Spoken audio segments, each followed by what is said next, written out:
I've been at the table when legislation is hashed out, when programs are designed, and when policies are implemented. I've seen how City Hall works and how it often fails to work for us. It's scary for me as a person who was born in this city to see a person with this lack of experience to take such a tough job. Well, some of the back and forth there between Mayor Bruce Harrell and his challenger, Katie Wilson, who appeared last week on Seattle Channel in the first televised debate between the two.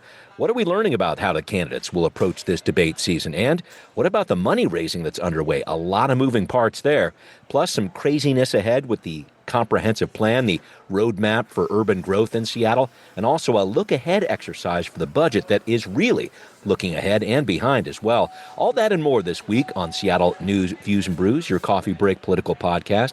I'm Brian Callanan. I am a host on the Seattle Channel. The views expressed here are mine, and I'm with my friend and co-host David Croman, City Hall reporter for the Seattle Times. David, quick Mariners temperature check. They are in first place in the American League West as we speak. I don't want to jinx it, but does that make you feel good or nauseous? Where are you at? Yeah, I feel better about where they're at than I have in basically since I was in middle school. And so that makes me feel uneasy that I feel good. There you go. I kind of thought it was a combination of the two. Yeah, they haven't had this kind of a first place situation since 2001, I don't think. So, yeah, we're talking about some history here for sure. Thank you, David. Thanks always to our background noise sponsor, City Grind Espresso on the first floor of City Hall. Thanks to all the patrons of the show. Pat just came back into the fold as a patron. Thank you very much, Pat. Appreciate that. Pat and other patrons can access Patrons First content. They get their own decal like this one right here. They can even send in questions to the show. What a deal. Find Seattle News, Views, and Brews on Patreon and check it out. Also, you can watch this podcast on Converge Media. The video version is on Converge most Wednesday nights at 7. All right, let's do this thing. Time for Right Here, Right Now. Well, the push is on in the Seattle mayor's race as Bruce Harrell begins to lay out his vision for the city budget over the next few weeks. We'll get the official budget breakdown at the end of September here. And David, you wrote last week about the mayor's plan to offer an anti-gentrification and reparations fund to push back against redlining that limited housing for black people in Seattle historically. Harrell has really stepped up his focus on affordability in the last few weeks with a challenger in Katie Wilson, who's made that issue the center point of her campaign and who also beat him by 9.5 points in the primary. I just have to ask, though, how much can Harrell come through with these affordability programs? How does he have to navigate this budget season politically, do you think? Yeah, I mean, it's telling that this is $80 million over 4 years. So it doesn't say which 4 years. You know, it could be he gets $100,000 to study the issue this time and then says, yeah, and we'll get the rest in 2 or 3 years or something like that. You know, there are a lot of steps between that happening, you know, between him announcing this and that actually happening. And, you know, I think there's a decent reality in which it never does happen. But I think it is worth mentioning because I think anytime an elected official uses the term reparations as openly as that, I think that's noteworthy. It is a term that not everybody embraces. And once you start talking about reparations, it is committing yourself to a kind of a certain policy proposal that if you continue to go down the road, I mean, you're talking billions and billions and billions of dollars for what people have calculated out to be real reparations. So, you know, it opens the door to a much larger conversation, and I think that's interesting.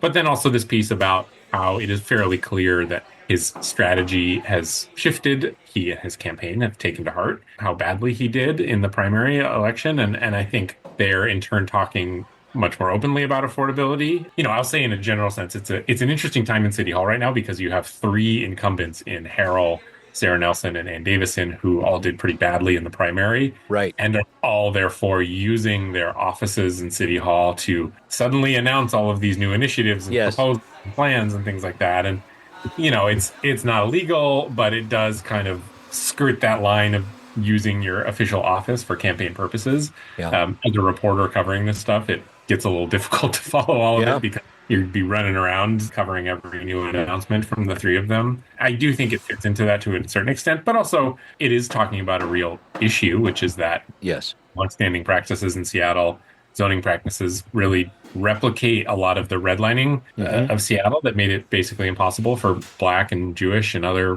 minority groups to own housing anywhere in Seattle. Not to mention some of the explicitly racist restrictive covenants that barred those people from parts of Seattle. And so, I mean, I think it's a real conversation that is worth having. Whether or not this is the thing that really gets it moving or not, I don't know. Yeah, and I should point out, I mean, mayors do this every time they present a budget. They'll parse out small parts of it. They'll talk about it in the weeks leading up to it. So it's important to point that out, too. But I did want to talk about the debate that I was able to moderate between the mayoral candidates on Seattle Channel this past week. Did my best, folks. There's a lot going on there, including the mayor asking a lot of questions of Katie Wilson. How many people have you hired? How big of a budget have you managed? She didn't have quick answers to some of those questions, but I think this was a telling moment for the Harrell campaign. I'm also seeing here, David, a move from Harrell that he's really going to go after her work experience. Good idea, bad idea? How do you look at that? It's a predictable idea. I'm not going to be his campaign consultant, sure. Or not, but it is the logical step for him to take, because he's smart. He has smart people on his campaign, and they recognize very quickly and said publicly the voting of the primary shows us that people are looking for some kind of change agent, somebody who's going to bring change to the city. And, frankly, that's a tough sell for Bruce Harrell to make because he's been in City Hall for as long as he has. Yep. And he has been mayor, and people know him. I think in a poll from the Northwest Progressive Institute, it was only 8% of respondents had never heard of him. Right. So he's a well-known guy, and it's hard to convince people that you're a change agent when you're as well-known as he is. He is trying to do that, but I'm sure they understand that's a tough lift. And so the other way that they can go is convince voters that Katie Wilson is not the right person to lead Seattle. And to do that, they are going to and have already, and as we saw in the debate, aggressively raise her resume. The fact that she comes from her biggest government experience is basically as a lobbyist for progressive policies and the head of this fairly small progressive nonprofit, though, as Katie answered on your debate, it does include managing quite a few volunteers and members. Right. I think purely the number of employees doesn't really tell the whole picture. But the point is, this is somebody coming from the idealistic world of left-leaning Seattle politics who now wants to be the voice of all Seattle voters, and they're raising that question. And I think your debate showed he's doing it quite aggressively. Yeah, it's going to be interesting to see how that plays out. And there's another interesting twist in the mayoral race. A great piece in the Washington Observer this week about fundraising, folks. Check it out. Harrell's campaign has brought in about $400,000 since the primary. Wilson, about $320,000. So Harrell is now up over $846,000 in his war chest there. Wilson at $791,000 overall. Her early money lead has been erased here, essentially. David, I guess this is more on the lines of what happened after the primary, but what do you make of that swing in fundraising? Yeah, I mean, I think some of it was both of them came up against the democracy voucher imposed caps in the primary before the primary election. I think Harrell's people feel like they would have gotten over what Katie Wilson had raised in the primary, and that it actually looked closer than it was. But I think probably more than that. If anybody wanted to give to Bruce Harrell, the primary results showed them that now is the time to do it. Yeah, right. Because he's in trouble. You look at like a Sarah Nelson and Ann Davison races. I think in those, I haven't checked what their numbers are lately, but you might think if you're a donor, I'm not going to waste my money, frankly. The mayor's race, though, is close enough. Bruce Harrell is the underdog, but it is not locked up by any stretch. And so if you are a Bruce Harrell fan, you're putting your final effort into trying to get him reelected. And I think there has been a lot of sort of community-led stuff, because he does have a lot of support. He grew up here. He has a fairly tightly knit group of people who support him and who can get the word out about him. And he's still a well-connected, powerful figure in Seattle who can raise money pretty quickly when he needs to. Yeah, and the other numbers game here that I've been keeping an eye on are the IECs, the Independent Expenditure Committees. The one supporting Harrell has brought in about $764,000, according to Seattle Ethics and Elections. And then you've got Wilson with a PAC supporting her, about $42,000 there. Some thoughts on the role that IECs will play, David? This seems to be a little more outsized than what we've seen in some of the elections past. I think a lot of them will be heavily anti-Katie Wilson from Harrell's people. And, Wilson will get I think, some more labor support that will surely come her way, and that'll juice things up a little bit. But it's not going to compete with the sort of it's not going to get anywhere close to $700,000, I don't think, unless, I don't know, Nick Hanauer decides he Sure, wants right. to get involved or something. Who supports so many different progressive causes. Keep going, yeah. I think it could make a difference because she's going to get hammered really hard by that PAC. And like we talked about before, the strategy of the campaign is pretty clear, which is to pull down Katie Wilson to earth. There's a question about how much money you can spend in a Seattle race and have it continue to be effective. I think back to 2019 when Amazon dumped $1.5 million in, and there was a lot of narratives that complicated. But when I remember at the time talking to people, and there was just a question of how many times can you show the same ad, and how many times can you send the same mailer? How many mailers you can put out, right? I do think to an extent there is a cap there. But again, I think what Harrell is trying to do is, because there's probably going to be something like 20,000 additional voters in this in the general election than there compared were to the primary. Yeah, going to try and capture every last one of them, and then maybe bank that there were a number of people who kind of voted for Katie Wilson as a protest vote because they're not entirely satisfied with the state of the city. But maybe now that it looks like she's actually has a pretty good shot at winning, think, well, I was trying to make a statement, but now I might go back to Bruce Harrell. I think he's trying to bring back some of the people who have strayed from him and convinced every last person who is new to voting that he is the right person. And $700,000 is going to go a long way to do that. Absolutely. Yeah, these IECs, they support a lot of different candidates. We're going to be talking about more of these in the weeks to come here. And I do want to talk about something coming up. You thought the comprehensive plan was crazy before. City Council is just getting warmed up, folks. We are taking a look at next steps for this urban growth plan and how you can get involved coming up on Now Hear This. Well, this week on Monday, Councilmember Joy Hollingsworth, the chair of the Select Committee on the Comprehensive Plan, which includes all the council members, released her package of proposed amendments to the plan. There were more than 100 in play right now, and she was really working on trying to whittle that down. As Councilmember Hollingsworth explained at a recent meeting, the idea of these many, many amendments is to respond to constituent concerns and hopefully get even more feedback in a constructive way. We look forward to hearing from you, from your reactions towards specific amendments. And I know that there will be some people that have different opinions and comments, and just asking everyone just really nicely that we continue to be respectful, and we have we look at each other's humanity. Oh, the humanity. David, there have been some long, long sessions for these comp plan hearings. And on September 17th, 18th, and 19th, the Select Committee on the Comprehensive Plan is expected to vote on the chair's package of proposed amendments. There's a public hearing on the 17th at 2 o'clock in the afternoon. Last chance to jump in here, folks. I really thought, David, that Erica C. Barnett of Publicola did a great job of summarizing some of these big issues. Good article this week, folks. Check it out. I just wanted to get your feel on this. Where do you see the most tension on the debate when it comes to the comprehensive plan right now? Do you have some thoughts on that big picture? I think this question of trees has become kind of the centerpiece for a lot of tension. Like you're going to clear cut our neighborhood, stuff like that. Yeah, exactly. And it's an interesting debate because what we're talking about here is trees on private property. And so this question, which has been around for a long time, of what is the city's authority over trees that grow on private property is a tense one. And it's why it took the city so long to get this comprehensive tree ordinance. It should be worth noting that the city is planning to plant quite a few more trees than it's slated to tear down. But I think the concern is that some of the trees that we're talking about here are large and old, and that rubs people the wrong way. The argument from people who are pushing for kind of maximum growth in this piece is that when people talk about trees, maybe they're not actually always talking about trees.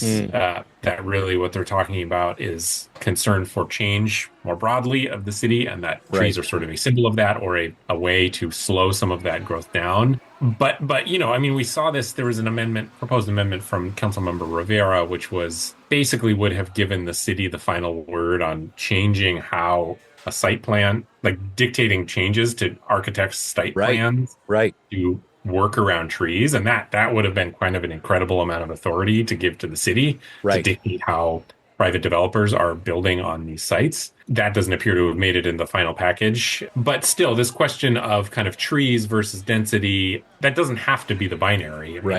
I think there's a lot of arguments for ways that you can have both of those things, but that is kind of what it's become in some people's eyes. That has been kind of the biggest tension point here. I'll say that in the package that Councilmember Hollingsworth put out, a lot of amendments were included in the quote consent package. So this is the Right. package. Here's what I think there's broad agreement on, and we can take one vote and pass all of these amendments. Right. Those are pretty urbanist, to put it Yeah. in a reductive way, which is it incentivizes more stacked flats.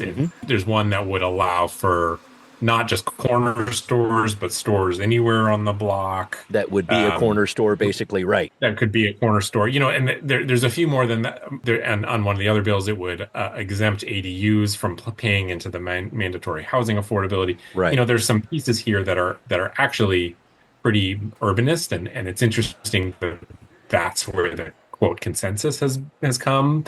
But there are still quite a few amendments that are not in that package that are going to get quite a bit of debate. And I think the ones where we're going to see the fiercest debate is on this question of trees and what exactly is the city's obligation to ensure that trees on private property remain there, and what does that mean for the city and private developers' ability to add new housing. Right. And I did want to point out, too, it is kind of crunch time here. The council really wants to be done with this by next week, after which it's full budget mode all the time. Committee meetings no longer happening until the month of November. I guess it's going to get done because it has to get done. But Councilmember Hollingsworth is pointing out this was supposed to have been completed by December of last year, so that are already behind schedule. What do you make of this, I don't know, kind of crunch time we're in right now for the comp plan? I don't think anyone would say it's ideal to be doing something of this magnitude in September, because but this does happen. I think September is sort of like, garbage time, which is like everything that didn't get done gets crammed into early September. Kind of catch up month. Yeah, you bet. Catch up month. Try and get everything done in that month. Last year, it was when they passed the soap and soda zones. Yep, right.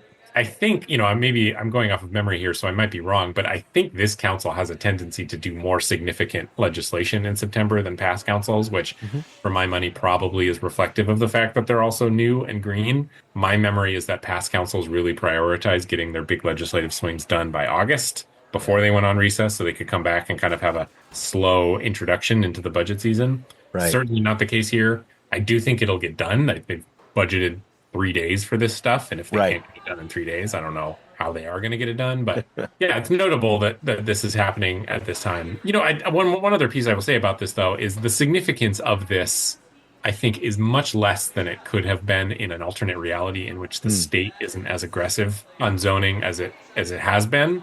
So I would say probably the most significant changes of these ordinances have already happened, which is the added capacity, added density in basically what used to be single-family neighborhoods across the city. Right. Now what we're really debating is these neighborhood centers, Yes. And then some of the kind of stuff around the edges. But the meat of this proposal really is not a city proposal. It really comes from the state, and that, I think, is a much different conversation than the city was having last time. It was 10 years ago, last time it did this comprehensive plan update. I did want to talk a little bit more about the budget because there's an interesting presentation in the Finance Committee this week taking a 6-year review of the budget, reaching back to those pre-pandemic days of yore back in 2019. David, I thought this was kind of interesting. The intent here, the Central Staff Director for the committee, Ben Noble, was to provide more historical context to the council members here. And I confess I haven't gone through as closely as I would like over the full 114-page report, chock full of information there. But David, what did you glean from this? Why do you think the council is doing an exercise like this one? I think because this is what a lot of them ran on, which is budget responsibility. It's up 39% since 2019 was one of the headlines I drew from this. Keep going. Yeah, exactly. Which is, hey, look at how much the budget has grown. Let's then use that to parse out what we can shrink in a tough budget year. I'll note that we're 2 years into this and they haven't done that, and I don't know that they are going to do that. I think there's a pretty good chance that this budget season, this new B&O tax gets approved, brings in an extra $80 million. The economic forecast improves enough. A little bit, that they can use the Jumpstart Fund again to plug the budget hole and call it good. And so it's interesting seeing this because it does feel like we're back in 2023 on the campaign trail a little bit in a way that I feel a little disconnected from that, because this conversation about budget responsibility and auditing the budget and doing all of this is just not as pronounced as it used to be. I think Yeah. there are a few reasons for that, which is one, it's always easier said than done. I mean, I think they came into office and found, of course, that's a complicated thing to do. Oh, And, yeah. Yeah. You can't just find the money under the couch cushions on this kind of thing. and the other piece is it's just they found that it's not particularly politically popular. There have been several examples now where Seattle voters say that they would prefer taxing corporations and rich people over Yep. making big service cuts. And so Yeah. it just, and we've seen that in the primary results, in the social housing results, in Yeah. Alexis Mercedes Rinks ringing success, and even Bruce Harrell's proposing this B&O tax proposal. So it Yeah. just doesn't have the political power that it did in 2023 and 21. What impact do you think this 6-year review will actually have on the upcoming budget process? Do you think it'll actually change the way they deliberate, or how do you look at that? I think it could, in theory, in the general scheme. I don't think it will in the 2 months that they have to process this, because the thing about this budget is it is systemically out of whack. They can fix it year after each year by kind of patching holes, but the way that it's structured right now, every year there's going to be a deficit. And so if you want to not have this problem come up every year, you either have to raise a whole bunch of new money or make a whole bunch of cuts. Right. And they haven't really done either of those. They're probably going to raise some more money and they're making some cuts, but it's not like a permanent fix to this problem. And so they do still have to have that conversation, Right. one way or the other. They're not going to have it in 2 months, though. Yeah, and I just was looking at some of these kind of final points that Ben Noble had brought up, which is, look, inflation has affected the cost of delivering these programs. You've got expanding programs because the population has been growing. We're talking about, new and expanded programs because you have new sources of revenue there. I mean, these are some big macro issues we're talking about here. You're not going to solve out all that within the span of 8 weeks. No, and so that's why, it seems like the most likely thing is what happened last year and the year before that, which is they move enough money around, they bring in some additional revenue, they will make some cuts. I think Harold forecasted that I'm sure that the departments will see something up to 8% cuts. Yeah, right. Not the public safety or homelessness departments. They'll probably be more like 2%, if anything.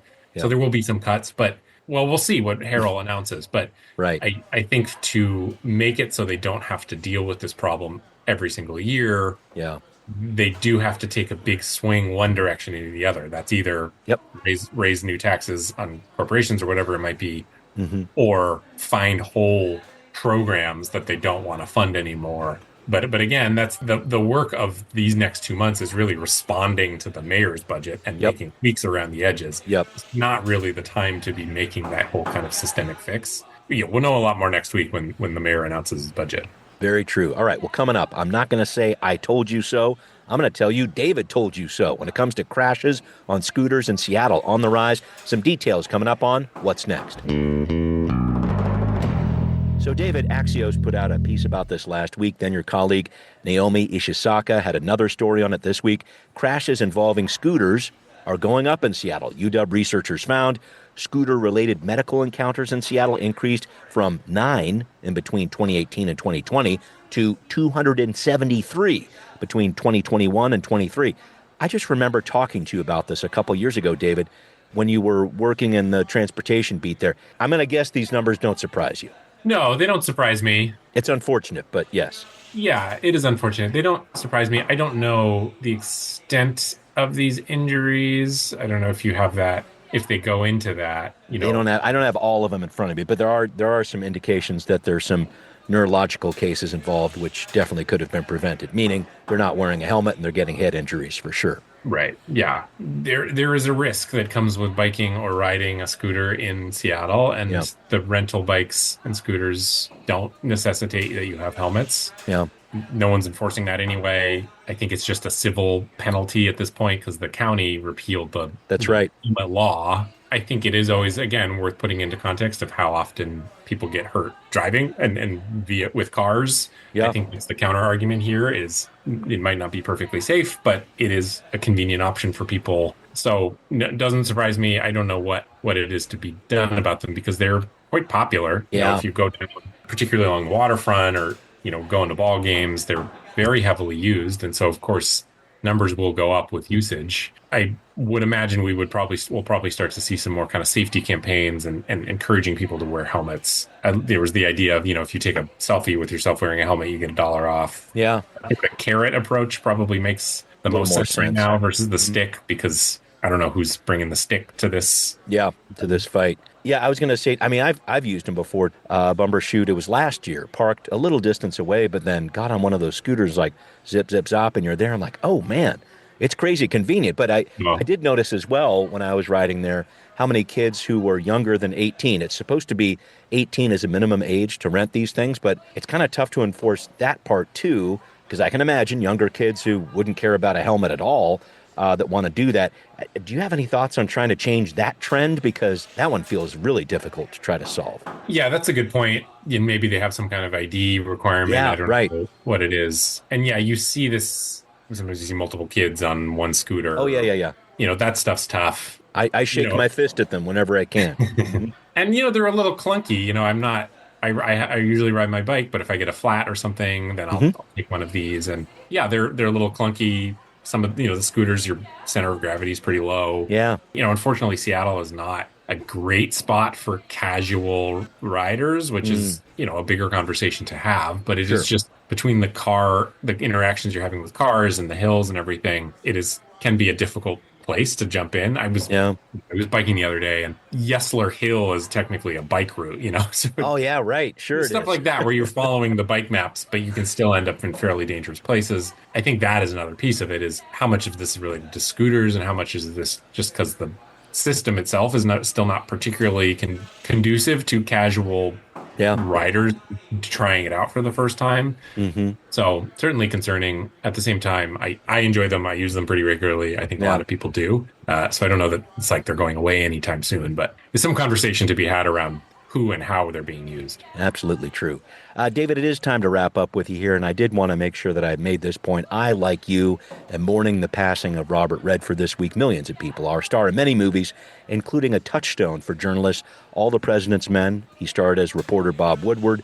I just watched this a couple of months ago, and I was really struck by the power that reporters like Woodward and Bernstein had in that era when they called people like, whoa, I need to pick up the phone and talk to this guy. It's such a different dynamic now. A political figure can brush you off with an email or a text or create their own podcast and find another way to push back. How do you compare that depiction of reporting in the 1970s to what it is today? That's a good question. It's a lot more shoe leather. It seems like it's a lot more going to people's doors. Yes, right. And that was the expectation. Like you said, there and this has really changed a lot even since the pandemic, that there is just this pernicious knee-jerk response on even basic questions for people to just send email answers. The ability of getting somebody on the phone to just talk through something. It doesn't have to be deep throat. We're not talking Watergate. Right. Seriously. I want someone from the Office of Housing to sit down with me and have a conversation about why the affordable housing industry is struggling.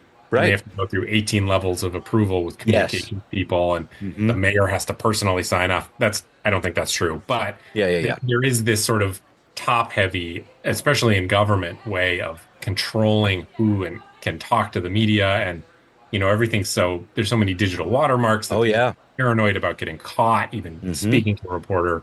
I do think that makes it harder. At the same time, the feeling of having a conversation with the source on the phone and getting them to tell you something, and the relief that comes with that's still part of it.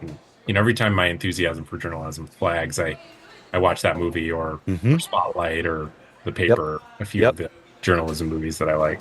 Absolutely true. And I got to say, Bob Woodward totally scored on having Robert Redford depict him, because you look at them like back in the day in real life, it's like, dude, Redford, he looks nothing like you, man. You gotta you gotta glow up in that one. Yeah, big major upgrade. Well, anyway, rest in peace, Robert Redford. David, thank you as always for joining me here, and thanks to everybody listening to Seattle News, Views, and Brews, where you can always find out what's brewing in local politics. Thanks again to patrons who support the show. Pat, shout out to you. If you want to be a patron, believe in yourself and make it happen. Consider a pledge of $5 or more per month on Patreon. Thanks again to everyone out there supporting the show. You can hear this podcast on Apple, Spotify, wherever you listen. Thanks for watching on Converge Media too. See you next time. Seattle News, Views, and Brews is an independent production of Callanan Media Services. Copyright 2025.